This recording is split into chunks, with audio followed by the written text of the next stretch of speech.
Kalian tahu nggak sih, sebelum manusia berhasil menutup celah dimensi yang disebut The Bridge, dunia sempat berada di ambang kehancuran total. Dari Samudra Pasifik, muncul monster raksasa yang tak pernah dibayangkan manusia. Kota-kota besar di pesisir hancur dalam hitungan jam. Dunia yang selama ini terpecah karena politik, perang, dan kepentingan, tiba-tiba punya satu musuh yang sama, yaitu Kaiju. Dari situlah lahirnya organisasi pertahanan yang paling ambisius dalam sejarah umat manusia, Pan Pacific Defense Corps atau disingkat PPDC. Dan inilah kisah lengkapnya bagaimana mereka lahir, berkuasa, jatuh, dan bangkit lagi.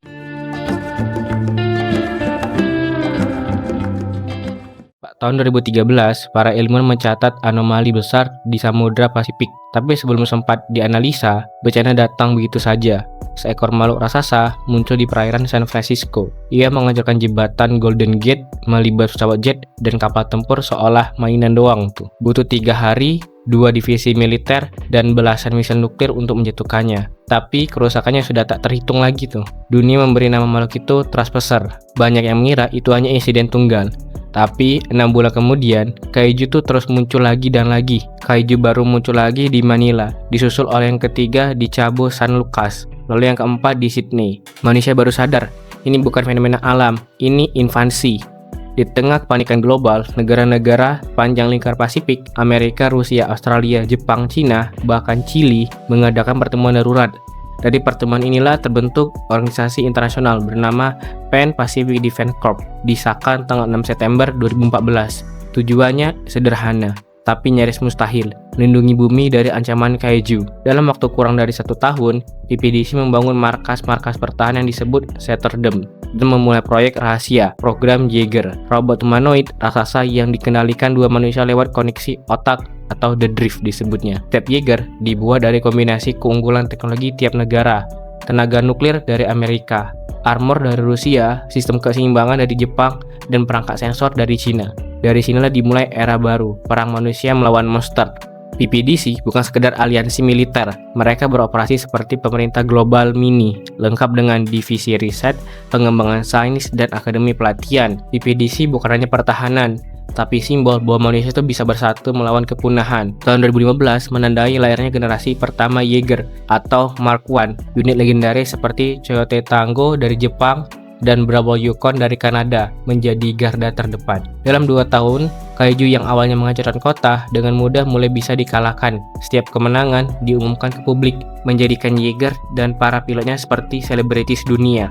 PPDC memproduksi lebih banyak Jaeger, Channel Alpha dari Rusia, Crimson Typhoon dari Cina, dan tentu saja Gypsy Danger, simbol kekuatan Amerika-Jepang. Dunia mulai percaya Kaiju bisa dikalahkan. Tahun 2018 bahkan disebut sebagai The Golden Year of Jaeger. PPDC merilis dokumenter, poster rekrutmen, dan game simulator untuk memotivasi generasi muda jadi pilot.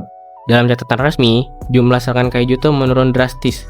Tapi itu cuma ketenangan sebelum badai besar. Tahun 2020, PPDC dikejutkan oleh Kaiju kategori 4, makhluk dengan ukuran 2 kali lipat dari Trespasser. Mereka tak hanya kuat, tapi juga mulai menunjukkan kecerdasan, menyerang koordinasi strategis, menyasar Satterdam, bahkan menunggu waktu pasang untuk mempercepat pergerakan. Para ilmuwan PPDC menemukan fakta mengejutkan. Kaiju itu bukan organisme alami, melainkan bioengineered. Mereka dibuat dan dikirim oleh ras alien bernama Precursors dari dimensi Antiverse. Misi mereka itu jelas, terraform bumi untuk dihuni oleh ras mereka. Dan itu berarti serangan Kaiju itu tidak akan berhenti sampai umat manusia punah. Sejak saat itu, PPDC kehilangan banyak Jaeger di setiap pertempurannya. Setiap kali Kaiju baru muncul, selalu ada yang lebih kuat, lebih cepat, dan lebih ganas. Tahun 2022, dunia kembali panik.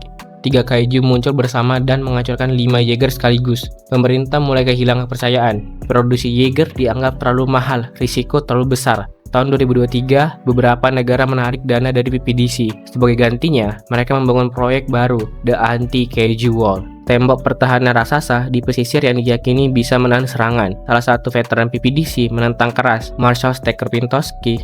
Salah satu veteran PPDC menentang keras, tapi suaranya tenggelam di tengah tekanan politik dan publik yang mulai lelah perang. Akibatnya, hanya 4 Jaeger aktif, Gypsy Danger, Striker Eureka, Crimson Typhoon, dan Channel Alpha. Dunia kembali berada di ambang kehancuran tuh. Tahun 2025, dinding anti kaiju pertama jebol di Sydney. Disinilah PPDC membuktikan bahwa satu Jaeger lebih berharga dari 1000 meter tembok. Striker Eureka dan pilotnya Chuck Hansen berhasil mengalahkan kaiju kategori 4 dan menyelamatkan kota. Pentecost mengaktifkan kembali semua unit, memindahkan sisa pasukan ke Citadel Hong Kong, dan menyiapkan operasi terakhir, Operation Pitfall, misi bunuh diri untuk menutup bridge. Bersama Relic Beckett dan Mako Mori menembus Enterprise dan meledakkan reaktor nuklirnya di dalam dimensi alien. Portal tertutup, kaiju berhenti datang, dan perang kaiju resmi berakhir. Tapi kemenangan itu juga mengakhiri PPDC seperti yang kita kenal di filmnya.